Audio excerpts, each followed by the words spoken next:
Bom, muito boa tarde, não sei bem as horas, mas muito boa tarde, muito bom dia. Gostaria de começar por, evidentemente, agradecer o simpático convite que a organização, esta brilhante organização de alunos do ISCTE me fez para estar aqui a falar hoje sobre liderança e sobre mudar Portugal. Não posso deixar de considerar que sou um erro de casting, uma vez que das minhas tentativas e esforços no sentido de contribuir para a mudança política e organizacional em Portugal têm sido altamente frustradas e, portanto, estão nessa matéria perante um caso de insucesso e não perante um caso de sucesso. Mas pegando nas palavras do Alfredo Casemiro, existem aqui dois aspectos muito importantes no que ele acabou de dizer. O não desistir, e é fundamental que não possamos desistir.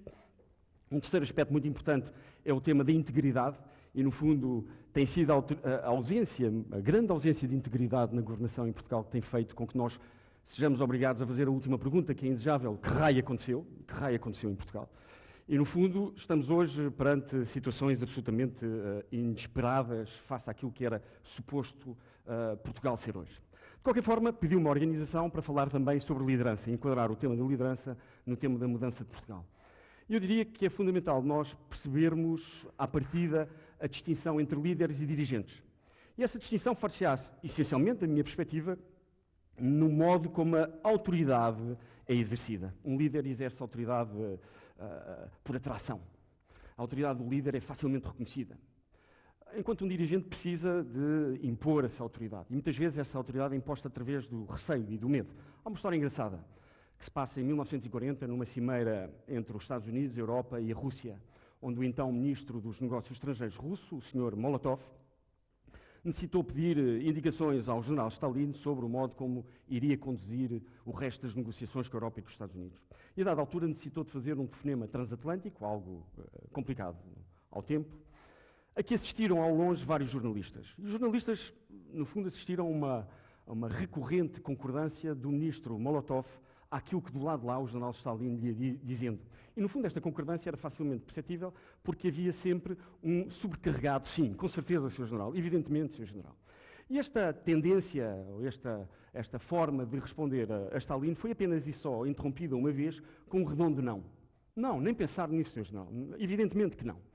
E, portanto, os jornalistas ficaram curiosos, essa é uma das características que os jornalistas devem ter, ficaram curiosos e decidiram perguntar, a dada altura, ao ministro Molotov qual tinha sido a frase, aliás, a sugestão que o general Stalin lhe tinha dado relativamente à qual ele tinha discordado. E qual a surpresa quando o ministro lhes responde: bom, eu respondi que não ao Sr. General quando ele me perguntou se havia alguma das medidas que ele me tinha, no fundo, indicado, relativamente à qual eu estava em desacordo. E, portanto, estamos a falar aqui de liderança altamente musculada. E, portanto, é esta distinção, à partida, que é muito importante termos presente. Há uma grande diferença entre dirigir e liderar. São duas matérias completamente diferentes, nomeadamente no que diz respeito ao tema relacional com as pessoas que connosco funcionam, connosco trabalham. Vamos então tentar perceber quais são as características que um líder deve ter dentro desta filosofia de integridade. A primeira coisa é, evidentemente, algo que também tem estado, infelizmente, muito em falta em Portugal, uma grande coerência entre o pensamento, aquilo que as pessoas dizem e, essencialmente, aquilo que fazem. No fundo, há uma frase de um filósofo americano, muito engraçada, que diz o seguinte: por mais alto que fales, eu não te consigo ouvir porque as tuas atitudes falam ainda mais alto. E, portanto, a liderança pelo exemplo, a convergência e o rigor entre aquilo que se diz, aquilo que se pensa, aquilo que se defende e, essencialmente, aquilo que se faz. Algo, infelizmente, também raro ultimamente na governação do nosso país. Os líderes são pessoas que defendem valores nobres. São pessoas que muitas vezes põem a sua própria existência em causa, através da forma como confrontam situações instituídas. São defensores e guardiães de valores como a liberdade, a ética, a responsabilidade, a justiça, a transparência. Trago-vos aqui alguns exemplos. Mandela, Aristides Sousa Pereira, o cônsul português que salvou milhares de judeus da morte. Martin Luther King, assassinado. Mohamed Gandhi, assassinado. Madre Teresa de Calcutá, Steve Jobs. O sultão Qaboos do Omã tem tido um papel silencioso, mas muito importante na estabilidade daquela zona da Península Arábica, onde passa a maior parte do transporte de petróleo para o mundo. Nuno Álvares Pereira, uma figura incontornável na história portuguesa, já que hoje referido, o presidente americano John Fitzgerald Kennedy, assassinado. O ponto de interrogação corresponde, evidentemente, à procura, à busca de uma nova liderança, de um novo modelo. Ao lado, Winston Churchill. Ao lado, Aung San Suu Kyi, não sabemos ainda como consegue estar viva, como tem sobrevivido, no fundo, a todo um sistema altamente repressor sobre si. Vasta Gama, Golda Meir, Martim Muniz, morreu ali naquela situação, e Abraham Lincoln também foi assassinado. Defensor, foi o primeiro presidente americano a defender a abolição da escravatura, e aliás conseguiu a abolição da escravatura, mas com isso pagou com a própria vida. E portanto estamos perante, no fundo, um conjunto de fontes de inspiração, de diferentes tempos, de diferentes raças, de diferentes culturas, de diferentes idades, de diferentes crenças religiosas. Estamos perante pessoas que souberam, de algum modo, dar um contributo pelo seu esforço, pelas suas convicções, para mudar a humanidade. No fundo, puseram à frente dos seus próprios interesses, os interesses da comunidade, os valores mais altos que defendiam. Como vimos, alguns deles foram assassinados por isso. E nós, em Portugal? Foi disso que me pediram para falar. Nós, em Portugal, vivemos um momento absolutamente extraordinário do ponto de vista do surpreendente que é. Somos um país sem rumo, somos um país sem estratégia, evidentemente que somos. Somos um país com poucos valores, somos um país onde a integridade na governação tem estado em falta, somos um país onde impera o medo, impera a desconfiança, onde muitos de nós pensam sair, nomeadamente a vossa geração, pensa sair de Portugal, e portanto somos um país com pouca atração. Mas somos um grande país, simultaneamente. Nós somos um grande país porque temos uma grande história, temos um conjunto de características absolutamente fabulosas, e isso é facilmente perceptível, nomeadamente quando viajamos no Hemisfério Sul. E, portanto, somos um país que tem um problema para resolver e que tem que o resolver. E, por isso, é fundamental percebermos que não podemos desistir, tal como o orador anterior aqui nos passou, não podemos mesmo desistir, mas temos que ter a consciência que, se nada fizermos, nada acontecerá. Eu trago aqui 3 ideias, 3 rumos, 3 princípios que nos permitem, no fundo, perspectivar alguns caminhos. E dividi esses 3 rumos em 3 áreas diferentes. A dimensão de Portugal, a posição de Portugal no mundo e, por outro, a organização interna. Nós somos, se levarmos em linha de conta o espaço territorial e marítimo, o maior país da Europa. Aliás, com base neste critério, nós temos uma dimensão 6 vezes superior à dimensão da Alemanha. E, portanto, o nosso principal ativo é, efetivamente, o território marítimo. Eu não conheço nenhuma instituição, nenhuma família, nenhuma empresa, nenhum país que possa ser bem-sucedido sem, no fundo, alicerçar a sua estratégia de desenvolvimento e de sustentabilidade no seu principal ativo. E Portugal tem tido, por via do brilhantismo estratégico-político das últimas décadas, as costas completamente voltadas para o mar. Perguntar-me o que é que existe no mar? Bom, existe no mar energia, existe no mar alimento, existe no mar moléculas para a indústria farmacêutica, existem no mar materiais fabulosos para as novas tecnologias e, portanto, o mar é uma fonte de riqueza absolutamente incontornável. O mar é uma fonte de poder geoestratégico absolutamente incontornável. Aliás, com a abertura do canal do Panamá, Portugal vai estar novamente numa situação estratégica absolutamente fabulosa, nomeadamente no que diz respeito à logística do transporte marítimo.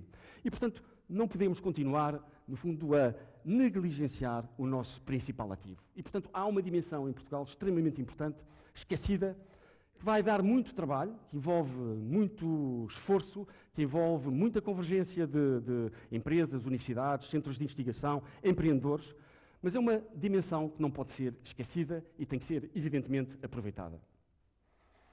Portugal no mundo. Nós somos o país na história que despoleta a globalização.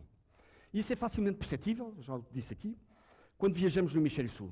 É quando viajamos no Hemisfério Sul que percebemos exatamente quem nós fomos.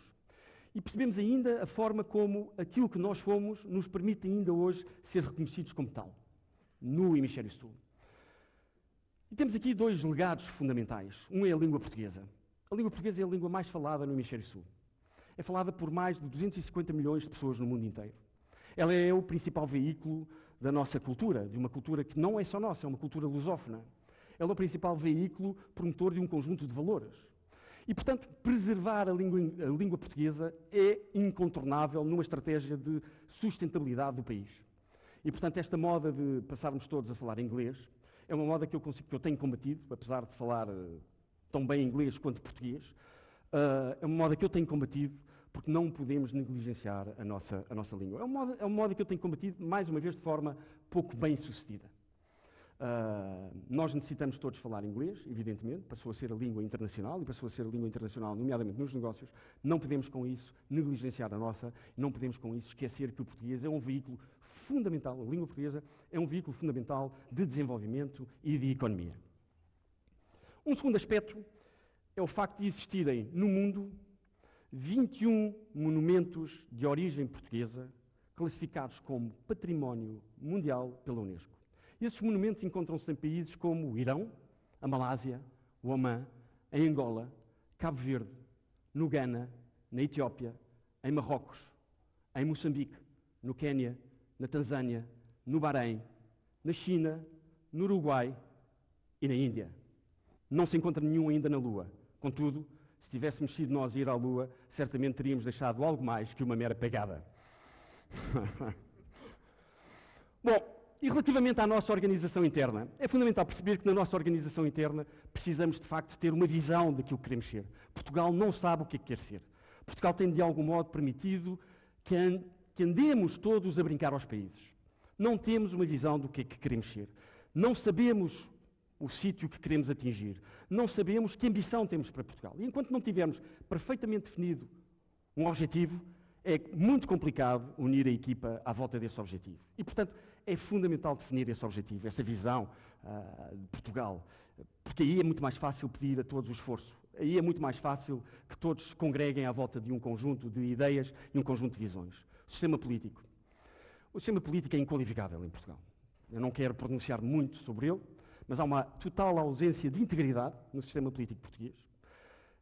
Estamos a falar de uma Assembleia da República, por exemplo, que dá um péssimo exemplo ao país, um modelo abjecto de funcionamento. Estamos a falar de um país que continua a ter mais de 300 câmaras municipais no modelo proveniente do século XIX, mais de 4.000 juntas de freguesia, que servem apenas e só, ou muito, em muitos dos casos, para sustentar um conjunto de forças partidárias que se tornaram não em defensores de valores, não em defensores de causas, mas sim em bolsas de emprego. E, portanto, este sistema tem que terminar. Não podemos continuar a acreditar que o país se pode desenvolver enquanto o país tiver que sustentar, no fundo, esta rede, esta malha. A organização do trabalho. Desde que me conheço, que assisto em Portugal a um conflito absolutamente inaceitável entre entidades contratantes, entre empresas e trabalhadores e sindicatos.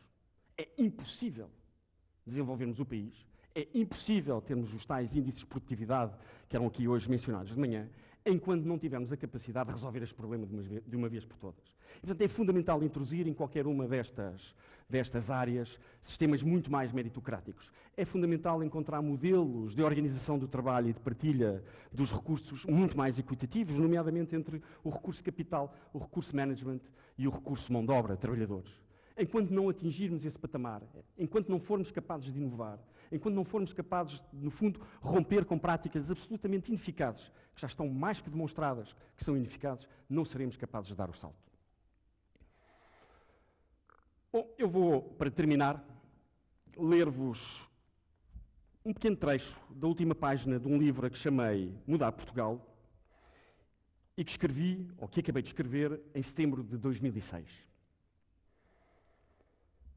A evidência mostra que Portugal está economicamente mais atrasado, financeiramente mais fraco e menos preparado que os seus parceiros da comunidade e que, simultaneamente, ao contrário daquilo que seria de esperar obrigatório, a taxa que cresce e se desenvolve é também ela inferior. Ou seja, Portugal tem apresentado uma inequívoca tendência para se atrasar.